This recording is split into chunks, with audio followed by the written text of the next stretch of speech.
Pisces, magandang araw sa inyo. This is Queen Yin 77. This is general reading for the month of August. Kunin lamang po yung mga message na magre-resonate at isang tabi yung mga hindi. Maaring mag-resonate din sa inyo ito once mapanood nyo pa lang yung video.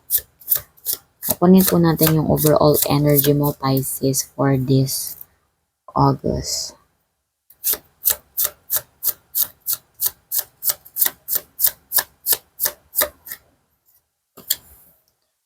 May judgment ka, no? With Pluto, transformation, rebirth, evolution, extremes.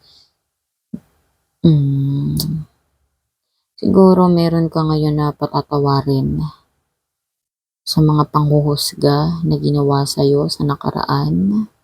So ngayong August, para ka ng rebirth, para ka ng mabubuhay muli. Kumbaga parang iba ka ng tao dahil naintindihan mo na kung bakit kanila hinusgahan, no? At kaya meron kang patatawarin. Knight of Cups, o sea, water sign, no? You're thrilling, in touch with your emotions and health. So, meron kang awa or talagang nasa isip mo na patawarin na talaga sila. Ganun. Or maybe sa inyo, merong magpo-propose, meron ka bang nililigawan or na may nanliligaw sa inyo? Or pwedeng may magsasabi na crush ka, ganun. Na Knight of Cups, yung mapangahas. Talaga may mag-offer ng love. Something gano'n, no? Wow, may 10 of Pentacles dito. May pera ka, financial security, or contribution, domestic love, home, attainment. Feeling ko ito, no? Kaya ka may pera, manifestation to na nagpatawad ka dito. Ganon. Kasi alam mo, kapag in tune tayo sa energy ng love, forgiveness, yung mga high vibration energy, susunod na lang yan yung mga material na bagay like yung wealth, yung health, and yung harmony emotionally, no? Ganyan, no? Yan nakikita ko dito dahil na nagpatawad ka, no? Bibigyan ka ng malaking pagpapala. Siguro makakuha ka ng malaking pera dito, no? Yun talagang magkakaroon ng long-term success or meron kang tinatrabaho, meron kang pinagtatrabahuhan ngayon, no? Siguro makikita mo na yung ani nung mga pinaghirapan mo ng nakaraan. Baka tumubo ka na talaga, bumalik na talaga yung kapital mo, kaya ito ang dami mong pera, no? Overall energy mo tong 10 of Pentacles pagdating sa kaperahan. Marami kang pera. Merong kang financial security. Stable ang family mo, mayaman ka. O si The Magician, no? Nag-take ka talaga ng action, di ba? Kasabi ko lang kanina. So, na-manifest mo yun kasi may confidence ka, may willpower, may willpower ka na gawin mo yung mga bagay-bagay para dumami yung pera mo. O, siguro ito pa ng mga past na months or even years, mga ganon. And siguro meron kang skills, meron kang talent or creative ka siguro, kaya ganun, dumami na talaga yung pera mo. Ganun, nagamit mo talaga siguro lahat ng yun, no, para ka magkaroon ng maraming pera. Plus, nagpatawad ka na. Uy, meron kang 4 of Pentacles, saving money. Sabi niya dito, Pentacles na naman, pera na naman, no. Mag-save ka daw ng pera. Kung marami ka ng pera, mag-save ka ng pera para sa iyong, para may kasiguraduhan, no, maging tuloy-tuloy yung hindi ka mabankrupt, something ganun, no? Magkaroon ka ng self-improvement control or pwedeng iba sa inyo dito, baka dahil alam na maraming pera, ganun, is waldas na lang, no? Wag daw ganun, wag daw maging waldas, no? Magkaroon ka daw ng foundation o foundation, yun to the point, ang naging foundation mo is yung kahirapan mo, yung kakapusan mo nung nakaraan. So, maging kahit pa paano maging foundation ng motivation mo yun, no? Para lagi kang, palagi kang may maitatabi kasi ang dami mong pera, no? And, sige, tingnan mo. Ang ganda ng ano mo, ng energy mo. Pisces, no? Meron ka na naman ditong earth sign, no? Pentacles na naman, pera na naman. Page of Pentacles, no? Meron ka talagang mamamanifest, no? Regarding sa financial or opportunity or pwedeng skills mo, no? Siguro, or ambition mo, yung mga dinesire mo nung nakaraan, no? Ito na nagkakaroon na ng mga pagbubunga, ganyan, nagmamanifest na, kaya ang dami-dami mong pera, no, tinrabaho mo talaga, no, inilaban mo talaga, hindi mo ininda yung hirap, kaya yan ngayon nakatingin ka ngayon sa kaperahan na bumubungad na talaga sa'yo. My God, dami mong pera, Pisces. So, kuha naman tayo ng ng message, ng mindful message, yung mga paalala sa'yo for this month of August. Message for Pisces. Pisces. Message for Pisces. Edge of greatness. Wow. Sinusigundahan talaga. The universe is opening doors for me, bringing opportunities my way. I don't crumble at the edge of my greatness. I take the opportunity that come and walk through the doors with confidence, no? Yung mga bawat sulok daw ng iyong tagumpay is binigay yun sa'yo or inopen yun ng universe para sa'yo, no? Binigay talaga yun ng universe para i-open sa'yo, no? I don't crumble at the edge of my greatness. Hindi ako magugulat. Hindi ka magugulat na binigay yun kasi para talaga yun sa'yo, no? So, yung mga darating sa'yo na opportunities daw ay kailangan pasukin mo or lakarin mo to na may confidence.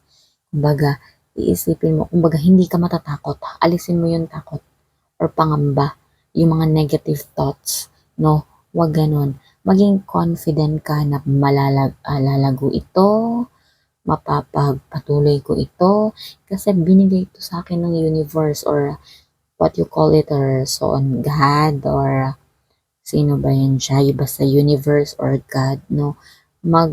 I-walk mo yung opportunities ng may confidence. Binigay to sa akin ng universe, no? So, mapapahalagahan ko to, mapapalago ko to, at magtutuloy-tuloy ito. Yun ang sabi dito sa mindful message, no? And isa pa, tingnan dalawang messages.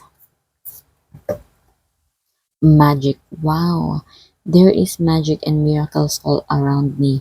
Where others see coincidence, I see evidence of like synchronicities. I love feeling life with wonder and magic. It's way more fun that way. So, meron ka talaga. Dalawang beses lumabas yung magic. Magician and magic.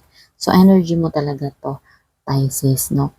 Wag mong personalin yung sinasabi ng iba kung ang tingin nila sa'yo dahil marami kang pera or marami kang opportunities na darating ngayong August is tinitingnan nila to as, uy, coincidence lang yan, kumbaga tsamba lang yan na natsambahan mo siguro na malakas yung kita mo or tsamba lang yan siguro na may maraming nakapanood ng views mo at kumita ka ng pera, no? Kasi hindi naman lahat siniswerte. So, tsamba lang yan. Pero ikaw daw, sabihin mo daw na hindi. So, wag mo silang intindihin. Pero ikaw, sabihin mo daw sa sarili mo na hindi. Binigay talaga to sa akin ng universe kasi pinaghirapan ko ito. Kumbaga, meron akong action na ginawa, no? Totoo naman talaga. Sinugundahan tong magician, no? No? Tsaka tinrabaho mo talaga. Ayan, no? Tsaka nagpatawad ka, no? trabaho din yun yung pagpapatawad, 'di ba? No, na marami akong ebidensya na binigay to sa akin ng universe, no? I see synchronicities, ibig sabihin yung pagkakahanay-hanay, katulad na halimbawa, lagi ka nakakapanood ng mga videos na laging naghihirap, ginajudge ng mga tao, pero nagpursige. So, nangyari yun sa'yo. Kaya alam mo na yun din yung message sa'yo ng universe, no? Maraming patotoo, maraming signs na ibinigay sa'yo yung universe bago pa dumating itong prosperity and abundance na ito, no? Yun daw ang sabihin mo sa universe na ito talaga ay sa'yo. Binigay ito ng universe at hindi ito tsamba, no? Sabihin mo daw na I love filling my life with wonder and magic, no? At gustong-gusto ko na maglagay ako sa aking isip or lagi kong isipin na maraming wonder or kamangha-mangha at mga magic na ibibigay sa akin ng universe. At ito ay napakasaya at ito ay laging nasa aking mga daraanan. So, ganun daw ang lagi mong sabihin, no? And 2 messages for archangels for protection and guidance na message naman po ito, ha. Teka, balik rin natin. Ito. Sabi ni Archangel Ariel, wow, isa to sa mga pinakagusto kong angel. New psychic and spiritual experiences are changing the way you view the world and yourself. Allow your spiritual gifts to open through study, prayer, and meditation. So, new psychic and spiritual experience are changing the way you view. So, kung ngayon siguro, aside sa mga may pentacles ka, marami kang kapirahan and opportunities na dumadating, sabi dito ni Archangel Ariel is, marami daw ganap regarding sa spiritual experiences na darating pa sa'yo. Ito ay nasa iyong daraanan na papunta na sa'yo. Kung paano mo tingnan ang mundo at kung paano mo tingnan ang iyong sarili, no? I-allow mo, pahintulutan mo yung mga spiritual gifts mo na magbukas sa'yo sa pamamagitan ng pag-pray, ng pag-aaral, at ng pag-meditate o yung pagmumuni-muni. Wow, ang ganda naman ito. Meron ka na ngang kaperahan, tapos meron ka pang spiritual gifts. Congratulations sa'yo, Pisces, no? Ikaw na talaga. So, last message for guidance and protection for Pisces. Archangel Chantal. New romance is imminent. Wow! Either with a newcomer or through reignited passion in your existing relationship, be open to giving and receiving love. No, meron ka talagang bagong bubuksan, no, na opportunity ngayong August, no. Kasi sabi dito ni Archangel Chantal, may bago ka daw romance na tatanggapin. Romance yun hindi naman ibig sabihin nun na love life lang. Romance yun is pwedeng sa passion mo, pwedeng sa tinatrabaho mo, or something sa financial, mga business, sa career mo, ganon. So, meron ka daw bagong romance na tatanggapin, no? No, either with a newcomer or pwedeng ito ay bago para sa'yo, no? Kung meron naman na in your existing relationship, kung meron ka namang love life ngayon, no? Maging open ka lang ng giving, magbigay at tumanggap, no? No, hindi lang din naman pwede na tanggap ka lang ng tanggap. Hindi rin naman pwede na bigay ka lang ng bigay. So, sabi ni Archangel Chantal, para naman sa may mga love life na dyan, no, maging din po kayo, maging balansehin nyo rin po yung sitwasyon. Kung giver ka, kung alam mo sa sarili mo na giver ka, is kailangan mo rin pong maging receiver, no? At kung receiver ka naman po or yung mahilig ka nga mag-take, no, dapat marunong ka rin pong magbigay. Ganon. Para po ma-appreciate nyo bawat isa sa inyo, yung connection ninyo, yung love ninyo. Kahit po character po natin yung magbigay na magbigay, no? Kailangan din po natin tumanggap, and kahit character po natin yung tumanggap ng tumanggap, is kailangan din po natin magbigay. Ganun po ang sabi ni Archangel Chantal. So, yun lamang yung message sa'yo for today, Pisces. Maraming salamat sa panonood. Kung nagustuhan mo ito, please subscribe to my channel. Thank you.